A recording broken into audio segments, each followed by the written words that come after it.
G'day guys, welcome back to my channel.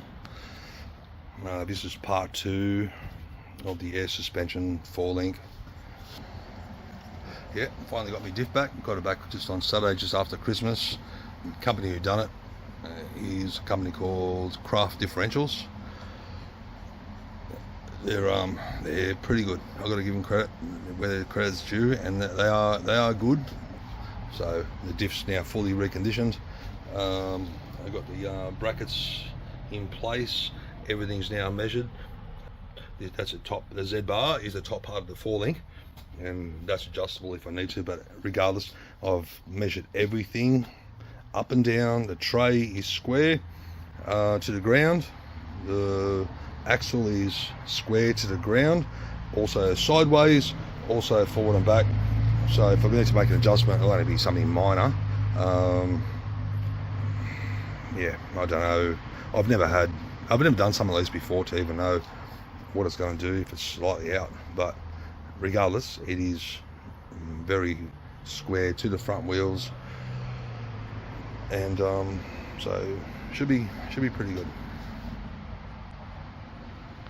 All right, so I'll get into welding this, and oh yeah, got the air tank installed for the airbags. That's the air tank for the airbags. Got all quality fittings. So these things are all brass, and they've got this little, I'll see if I can find one for you.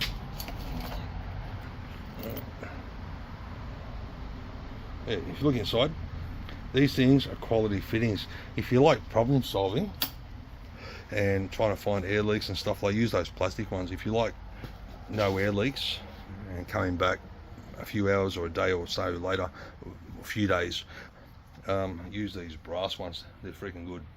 All right. Oh, and also, even that line you can see there, right? It's a double insulated line. Hang on, here we go. Got a piece right here. So if you look inside there, it's not like your normal air line. It's actually stronger or thicker and double insulated, so it just works better. Yeah.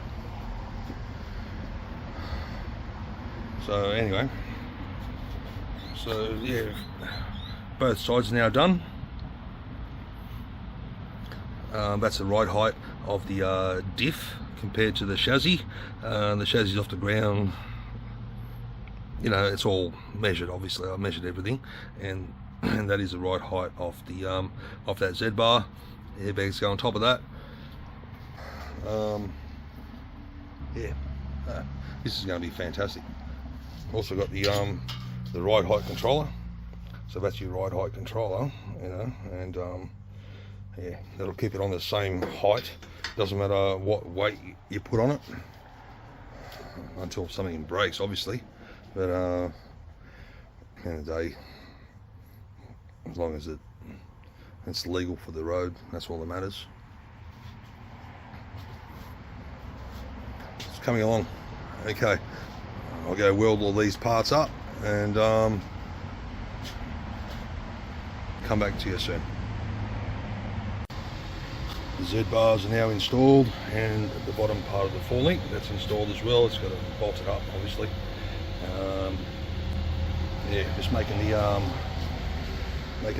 brackets for the airbags. Just that's a top support which bolts onto existing holes in the chassis, and yeah, so they're both done, and they'll be going about just about there somewhere. And we've still got to do something with that bar down the bottom.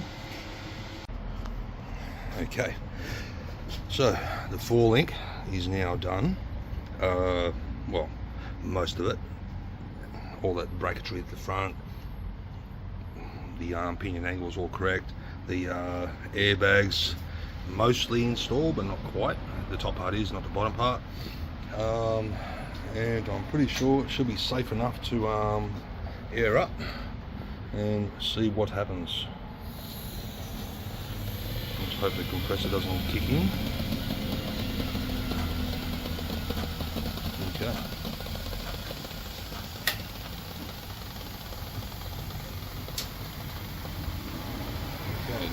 comes. Okay, so that there is way above ride height. Yeah, it's got to come down probably about 3 inches. Got to come down. That's pretty high.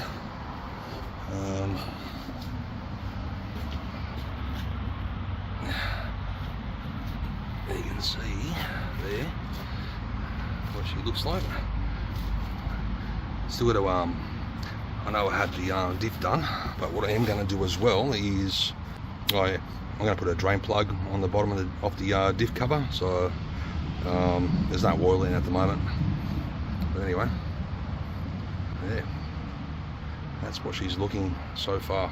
Obviously plumbing will get fixed up properly, etc. But that's off the ground. Hang on, I'll just take this down. Okay, okay, that's off.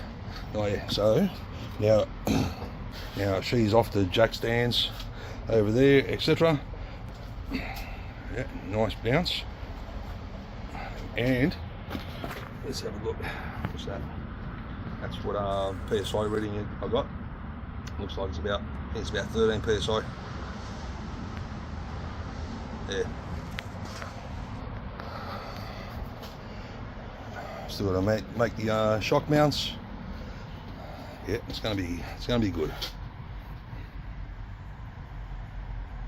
So I've just moved the those jack stands, moved them out the way on both sides, and excuse me, gonna lower it down and see what she does, because they're pretty high up at the moment. The vehicles are probably about the back is about 1200 off the ground.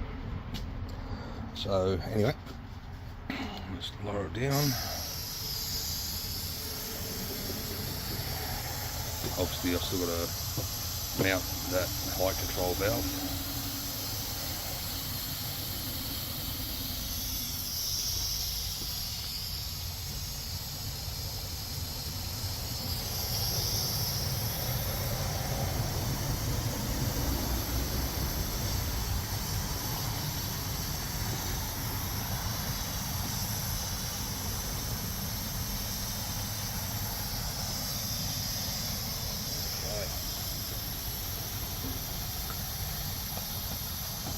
Okay, you can see a problem now. Okay, clearly I didn't do my maths properly, and the tray is sitting on the tyres. Fucking awesome. Now I've got to modify the tray, but you know it'd be easier just to modify the bloody the bump stops over the axle. That'd be easier. Yeah, I'll work something out. But that's pretty low now. Now let me find a tape measure. Here it is. Tape measure.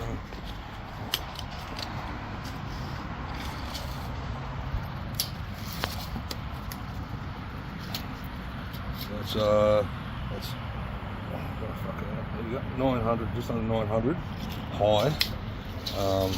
So yeah, she goes up pretty high and comes down pretty low too. But yeah, I might modify that part, and no, I won't do that. I'll just do the bump stops. Yeah, that'll be better. But she's working. Still got to make the panhard rod, and then hook up the park brake, the actual brake lines as well. Hook that up and go from there. Should be on the road in a couple of days, I reckon. Okay, also let's see how quick it goes up.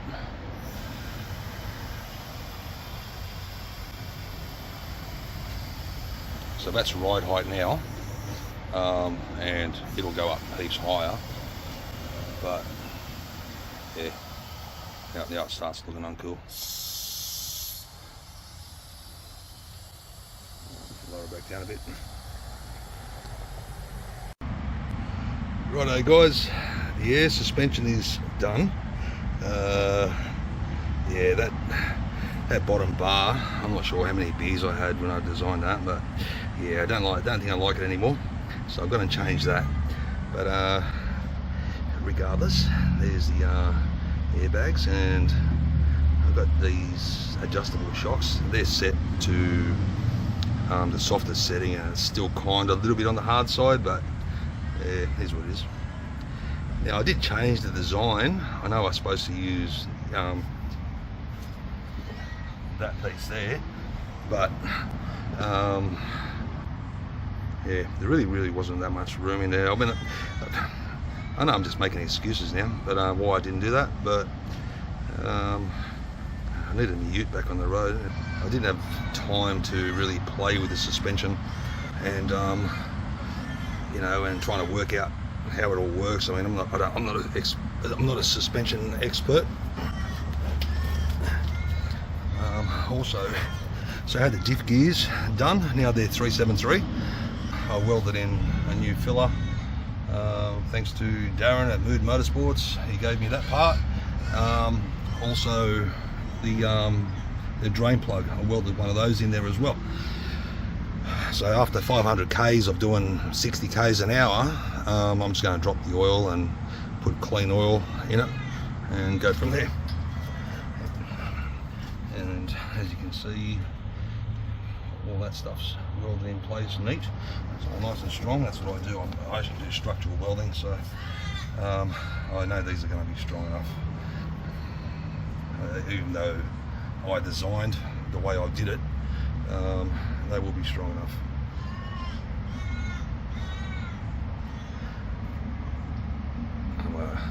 I'm a structural welder, not an engineer. So everything is overkill over here. Okay, as you can see, the four link, probably see it better there. The park brakes all hooked up again.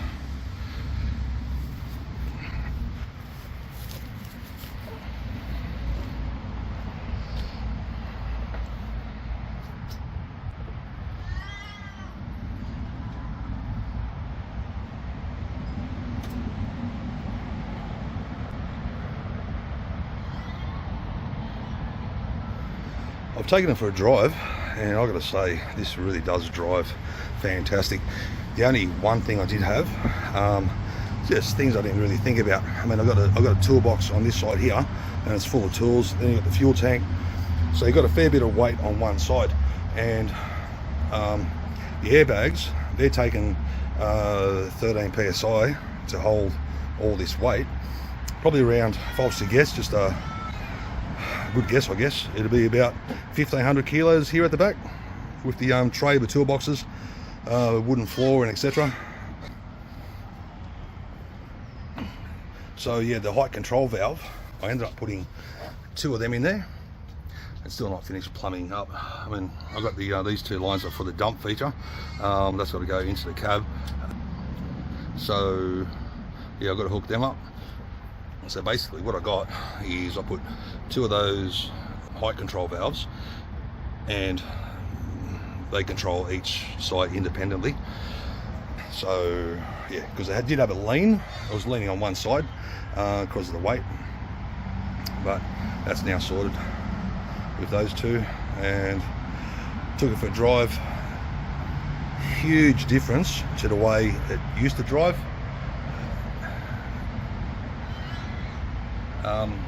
In a sense of, you know, just noise, bouncing, vibration.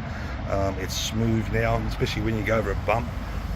You drive off the gutter or even a speed hump, and your whole car, or my car, would shake like crazy. Now, absolutely nothing at all. Yeah. So you can kind of see over there, the Z bar, sort of offset, and there as well. Yeah, all the weight is on that Z bar and on that bar there, which I'm going to replace, put something else in, just make it plain.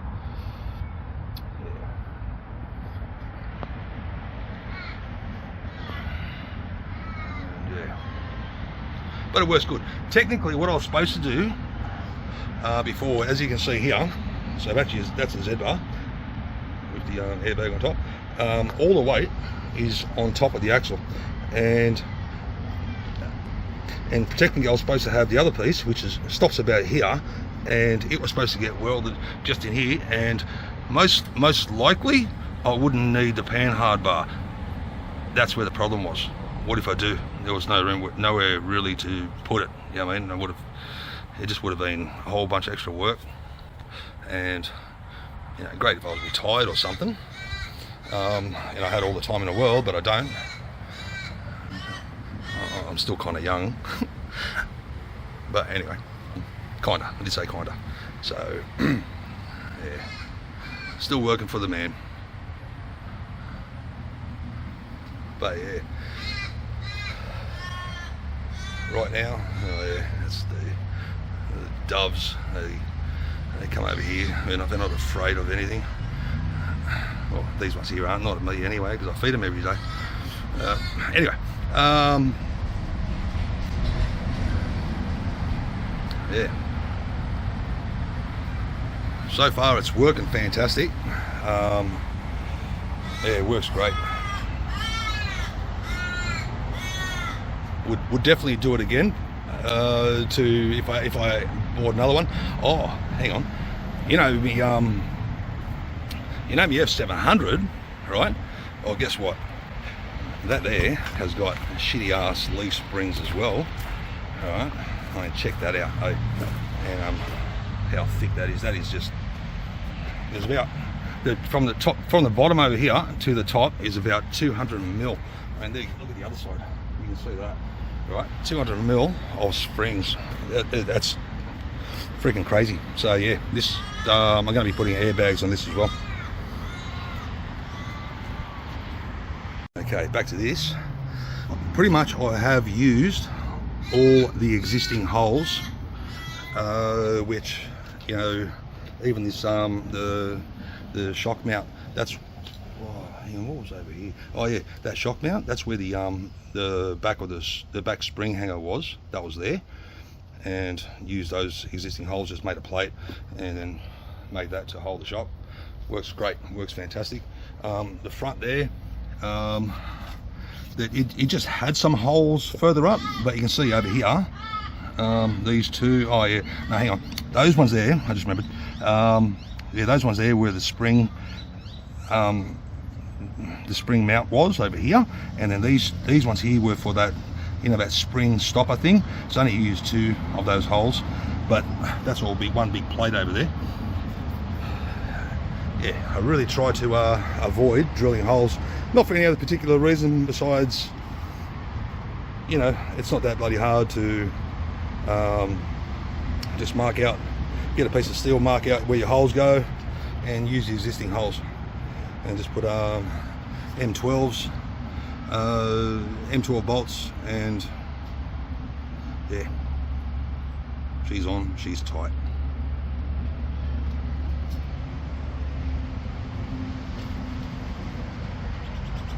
Anyway, I bought one of those action cameras. I can't remember what brand it is. It's a good brand. Anyway, and I got no freaking idea how to use it, and I haven't got patience to sit down and read instructions. So I was going to make a part of this video. I was actually going to do, you know, mount the camera underneath and then shoot it so you can see how it works and stuff like that, which I still will. But I'll get someone else to read the instructions and tell me what to do, and then I'll just mount it. Mounting it's the easy part. It's the bloody trying to work out how to do it. Yeah, I've got no patience for things like that. I'd rather be welding.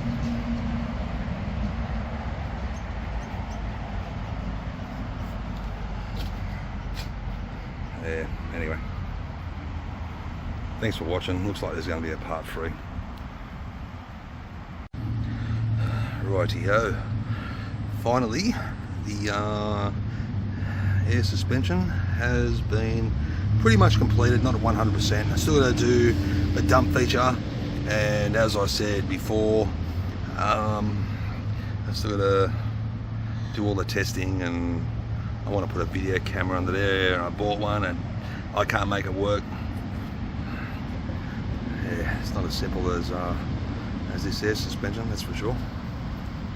but it works perfectly. It drives insane, like as in it's fantastic to drive compared to before. Yeah, looking forward to showing you guys how it actually does work, and yeah, I think you guys will be impressed. You probably want to do it yourself. Anyway, definitely on part 3, I'll be adding on all that stuff, so keep an eye out for that, fellas. And yeah, so don't you love Fridays?